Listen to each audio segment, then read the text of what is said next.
በደልን ይቅር የሚል እንዳንተ ያለ አምላክ ማን ነው? ሰው ቢሆን እንኳን የሰራነው ሊሸፍን ያልሰራነውን ኃጢአት ፈጥሮ ስማችን ያጠፋል።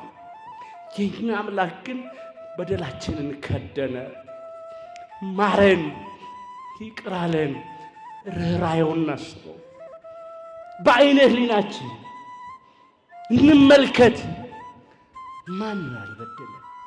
አሁን እዚህ መቆም ይገባናል። ስም እግዚአብሔር መጥራት ይገባናል። እኔስ ወንጌል መስበክ ይገባኛል። እናንተ ስሙን መጥራት ይገባችኋል። ምን ዘምረው መዘመር ይገባናል። አይናችንን ከሰው ላይ እናንሳ፣ የራሳችን ሕይወት እንመልከተው። ግን እግዚአብሔር መሐሪ ነው። እግዚአብሔር ግን ይቅር ባይ ነው። እግዚአብሔር ግን ሩሩ ነው። እንደ ሰው አይደለም፣ እንደ ሰው አይደለም።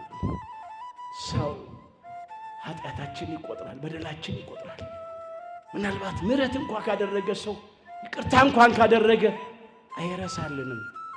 የኛ አምላክ ግን ይቅር ሲል ከመርሳት ጋር ነው። ሲምር ሲራራ ከመርሳት ጋር ነው። እንደገና አያስበውም።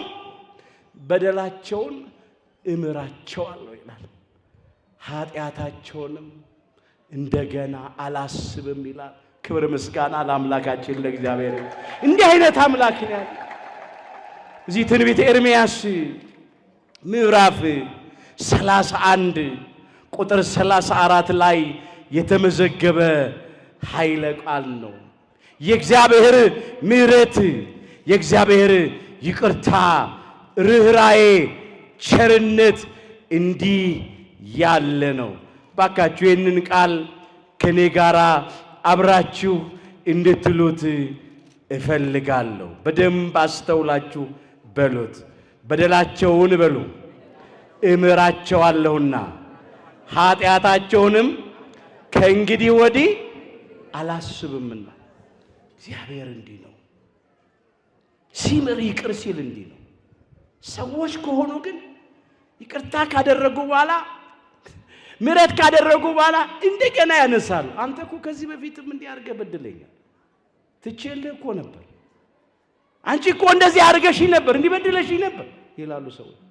የኛ አምላክ ግን በብዙ በደል በብዙ ኃጢአት ውስጥ እያለፍን ይመረናል፣ ይራራል፣ ይቅር ይላል።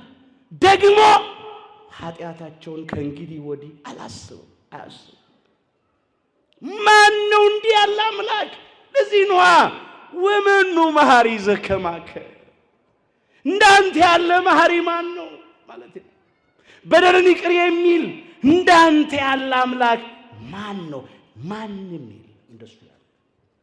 እግዚአብሔር ይምረናል፣ ይራራልናል። ለምን? መሐሪ ይቅር ባይ አምላክ ስለሆነ እንድንመለስ ይፈልጋል።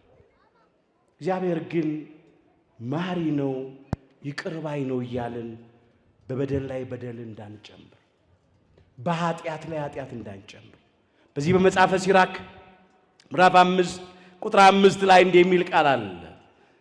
ስለ ኃጢአትህ ንስሐ መግባትን አትፍራ ይላል።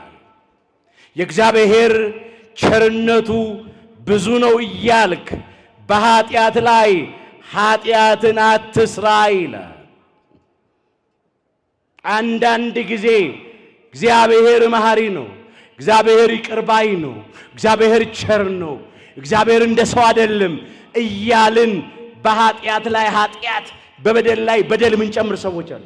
በፍጹም እግዚአብሔር የሚምረን፣ እግዚአብሔር የሚራራልን ንስሐ እንድንገባ ነው፣ እንድንመለስ ነው፣ የወደቅን እንድንነሳ፣ የረከስን እንድንቀደስ፣ የኃጢአታችን ስርየት እንድናገኝ፣ የዘላለምን ሕይወት እንድንቀበል እንጂ በደልን፣ ኃጢአትን፣ ነውርን፣ ርኩሰትን እንድናበዛ ስድ እንድንኖር አይደለም። በጨለማ ሥራ፣ በኃጢአት ሥራ፣ በዲያብሎስ ፍቃድ እንድንመላለስ አይደለም።